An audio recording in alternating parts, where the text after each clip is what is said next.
Top quality और consistent performance के लिए सिर्फ सिल्वर पंप्स। टॉप क्वालिटी और कंसिस्टेंट परफॉर्मेंस के लिए सिर्फ सिल्वर पंप्स, नाम याद रखना।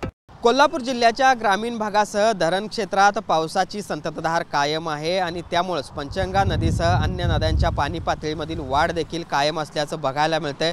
पंचगंगा नदीची पाणी पातळी सध्या 31 फूट 1 इंचांवर जाऊन पोहोचलेली आहे आणि ज्यामुळे जिल्ह्यातील 56 बंधारे सध्या पाण्याखाली आहेत। या सगळ्या बंधाऱ्यावरील वाहतूक जिल्हा प्रशासनाकडून बंद करण्यात आलेली आहे। मी आता आहे पुणे बेंगलोर महामार्गावरील पंचगंगा नदी पुलावर आणि इथली दृश्य आपण बघू शकतो। पंचगंगा नदीच्या पाणी पातळीमध्ये वाढ झाल्या नंतर हे सगळं पंचगंगा नदीचं विस्तीर्ण पात्र आपल्याला इथे बघायला मिळते। जे काही नदीच्या पात्र परिसरात जे काही मंदिरं आहेत ती देखील आता पाण्याखाली जाताना आपल्याला बघायला मिळतात। त्याचबरोबर आजूबाजूला जी शेती आहे त्या शेतीमध्ये देखील आता हळूहळू पाणी जाते असं म्हणावं लागेल। विशेषतः जिल्ह्याच्या धरण क्षेत्रात ज्या पद्धतीचा पाऊस पडतोय ते पाहता धरणांच्या पाणी पातळीमध्ये देखील झपाट्याने वाढ होते। राधानगरी धरण जवळपास 73% इतकं भरले आणि त्यामुळे 3100 क्युसेसचा विसर्ग या धरणातून भोगावते नदीपात्रामध्ये आणि पर्यायाने पंचगंगा नदीमध्ये होतोय आणि त्यामुळे देखील या सगळ्या पंचगंगा नदीची पाणी पातळी हळूहळू वाढत असताना बघायला मिळते। पुढचे 2 ते 3 दिवस कोल्हापूर जिल्ह्यासाठी ऑरेंज अलर्ट देण्यात आलेला आहे आणि त्यामुळे अशीच परिस्थिती पावसाची कायम राहील असा अंदाज आहे तो वर्तवला जातोय।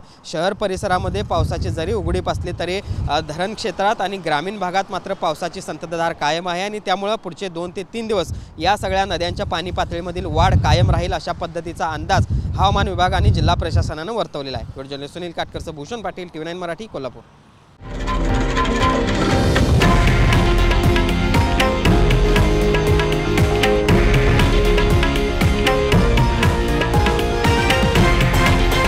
हे आहे देशातील नंबर 1 न्यूज नेटवर्क आणि आपण पाहत आहात TV9 मराठी, एकमेव।